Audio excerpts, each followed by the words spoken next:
students, welcome to the class of UGC NET paper 2 subject commerce preparation we are doing, and today we are going to start one of the important document of WTO. Right, in last session we completed agreement of agriculture, and today the next document, that is GATS, General Agreement on Trade in Services.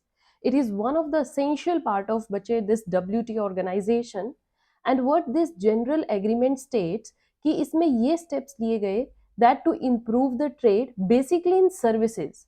हम goods की बात हमेशा करते आते हैं, है ना. Gets जो था ये बेसिकली सर्विसेज के मोटिव से फ्लोर पर आया. मीन्स हमें सर्विसेज को भी ट्रेड करना पड़ेगा.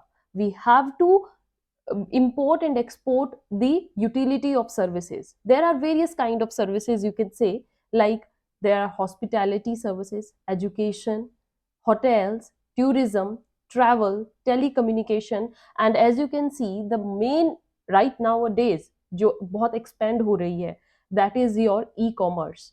So WTO generally talks about these services, and this general agreement was to expand these trade. So let's start today's topic. What it says that the general agreement on trade in services, जिसको हम short form GATS भी बोलते हैं, ये याद रखना, GATS, GATS. It is different from your GATT. ये याद रखना बच्चे, that is different and it is different. So what this says that a general agreement on trade in services GATS is a treaty. ये एक treaty थी of WTO. Treaty को हम क्या बोलते हैं, kind of agreement between the two parties, या one of the basic structure, या हम ये कह सकते हैं one of the branch of WTO. Okay, it is enforced in the year 1995. 1995 में इसको एनफोर्स किया गया था.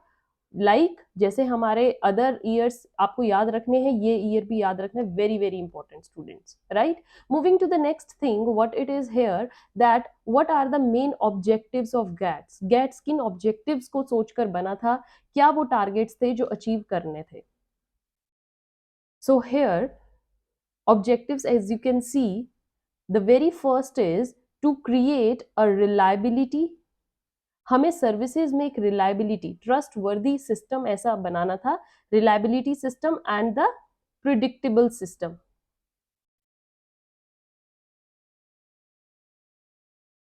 System of international rules for trade in services. Means जो हम रूल, स्ट्रक्चर, एल्गोरिदम जो हम लेकर आएंगे सर्विसेज के लिए, वो एक रिलायबिलिटी स्ट्रक्चर होना चाहिए, प्रिडिक्टेबल सिस्टम होना चाहिए. समथिंग ऐसा ना हो कि हर बार कुछ न्यू आता रहे. आपको ट्रेड इन सर्विसेज के रूल्स को बहुत ही इजी और रिलायबल बनाना पड़ेगा. ये ऑब्जेक्टिव था गैट्स का. Next objective was to facilitate the progressive liberalisation of services market. जैसे गुड्स बिकते हैं मार्केट में, ऐसे ही हमें सर्विसेज के लिए मार्केट तैयार करनी पड़ेगी, और उसमें एक एलिमेंट क्या, लिबरलाइजेशन कंप्लीट देना पड़ेगा. Any party which is liberalized, they will provide you better services. आपने देखा हो होटल्स में, आज आप उनको अगर liberalized form में दे दीजिए, private hotels give you better services and facility. Why? Because there is an element of liberalization. There must be no control over them. Moving to the next thing, that all the dash of WTO are partner to the dash. जितने भी WTO के members हैं, वो सब members किसके भी हैं, all the members of the WTO are partner to the GATS. GATS के भी वही countries member जो है partner है. आगे, the GATS was created to.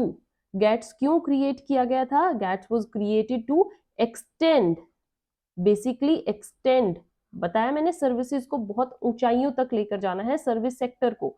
So extend the multi trading system to services like banking facility. आज हम international banking facility भी इंजॉय करते हैं स्टूडेंट्स. इंश्योरेंस हम इंजॉय करते हैं, टूरिज्म हम इंजॉय करते हैं. आप देखिए, आपको बाहर की किसी कंट्री में टूरिस्ट बन के जाना है, तो वहाँ के ट्रेवल एजेंट्स आपको पूरी सर्विसेज के साथ पैकेज देते हैं. तो वो पैकेज क्या है आपका, एक सर्विसेज काइंड ऑफ है, और वो गैट्स के अंडर ही कंट्रोल होता है. ट्रांसपोर्टेशन प्रोवाइड करना, telecommunication, are various services which are covered under these agreements.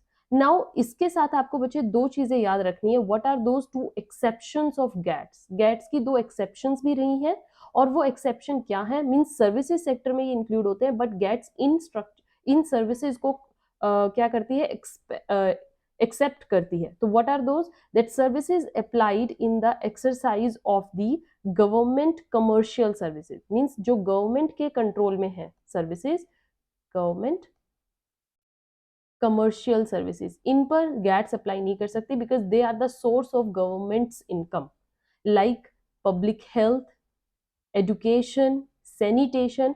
तो ये कुछ सेक्टर्स ऐसे हैं जहां पर गैट्स अपना कंट्रोल नहीं कर सकते, गैट्स के अंदर नहीं आते, ये इन पे फ्रीली कंट्रोल गवर्नमेंट का है और गवर्नमेंट ही इन सर्विसेज को एक्सटेंड कर सकती है, इनके रिगार्डिंग पॉलिसीज बना सकती है, रूल्स बना सकती है. तो ये याद रखिएगा, कौन से सर्विसेज एक्सेप्ट करता है gets? Commercial services of the government. Right, moving to the next thing, what are another thing that is accepted from the GATS? That is services related to air transport. Air transport की जो services है वो भी gets include नहीं करता, ये भी government की ही अपनी खुद की होती है. हमने देखा हो एयरलाइंस, गवर्नमेंट एयरलाइंस होती हैं, ऑल्दो प्राइवेट भी होती हैं, but they are not covered under the GATS. Moving to the next topic, very very important, as you can see, what are the basic purposes of GATS? GATS का major purpose क्या रहा है? So we will see what the GATS work for. So here, first of all, as you can see, they reduces barriers on the services. जैसे goods पर barriers हटाए गए हैं, ऐसे ही same they are reduced. कहाँ पर? On the services. As you can see, services पर भी barriers को हटा दिया गया. Services को कोई भी trading में नहीं रोकेगा. Another thing is eliminating the discriminatory policies. Okay, eliminating the discriminatory policies. कैसी policies जो discriminate होती है? That favor a domestic services over the foreign ones. आपको ऐसी policies को बिल्कुल हटाना होगा जहां पर डोमेस्टिक सर्विसेज के लिए ज्यादा फेवर किया जाता है ओवर दी फॉरेन वंस. तो अगर ऐसा होगा तो क्या होगा बच्चे? सारा हार्म किस पर होगा? ट्रेड पर. ट्रेड होगा ही नहीं, बिकॉज क्या होगा? लोग डोमेस्टिक सर्विसेज को फेवर करेंगे. तो आपको ऐसी पॉलिसीज को कंप्लीटली एलिमिनेट करना पड़ेगा. Moving to the third one is your promoting dash competition by giving equal treatment to the foreign services. तो promoting क्या? promoting fair competition means आपको मार्केट में किसी को डिस्क्रिमिनेट नहीं करना है, उनको फेयर कंपटीशन दीजिए. देखते हैं कि फॉरेन सर्विसेज आगे निकलती हैं डोमेस्टिक सर्विसेज. इससे क्या होगा? बेटर एंड बेटर जो सर्विसेज यूटिलिटीज है वो आपको और अच्छी प्रोवाइड ही तो होंगी. सो आपको एक ऐसा इन्वायरमेंट देना पड़ेगा. गैट्स इस चीज पर वर्क करती है कि सारी मेंबर कंट्रीज सर्विसेज के दायरे में फेयर कंपटीशन रखे और इक्वल ट्रीटमेंट किसे दे? फॉरेन सर्विसेज को भी दे.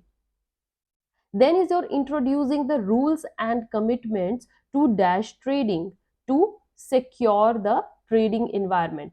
ऐसे रूल्स और रेगुलेशंस बनवानी है जो कि ट्रेडिंग सिस्टम को सिक्योरिटी प्रोवाइड करे, सेफ्टी प्रोवाइड करे, इस जिससे कि क्या होगा? For services business. जो भी हम सर्विसेज के ऊपर बेसिकली बच्चे आज का हमारा टॉपिक सर्विसेज के ऊपर फोकस कर रहा है. जो हमारा गैट्स है ये सर्विसेज के लिए काम करता है. सर्विसेज में कोई बैरियर नहीं होना चाहिए, सर्विसेज के साथ कोई डिस्क्रिमिनेशन नहीं होना चाहिए. सर्विस सेक्टर को फेयर कंपटीशन दीजिए, सर्विस सेक्टर को सिक्योरिटी दीजिए, एक फेयर एनवायरनमेंट दीजिए and providing WTO dispute settlement system. अगर सर्विसेज से रिलेटेड कोई भी डिस्प्यूट अराइज होता है तो उसके लिए आपके पास एक डिस्प्यूट सेटलमेंट सिस्टम होना चाहिए. Right, so with this topic of GATS is over. We read purposes of GATS, what are the exception of GATS and various characteristics along with the objectives of GATS. I hope you enjoyed today's session. WTO का आपका I think one more agreement is remaining. ये बहुत important है बच्चे. UGC net point of view से don't skip any session. कहीं से भी कुछ भी क्वेश्चन आ सकता है. आपको सिलेबस जो प्रोवाइड है, सिलेबस का कोई भी पार्ट आप स्किप नहीं कर सकते, because this is the competitive exam and if you want to face the exam, maintain consistency and revise each and every topic. Right, so with this, let's over today's session. I hope you enjoyed. Thank you.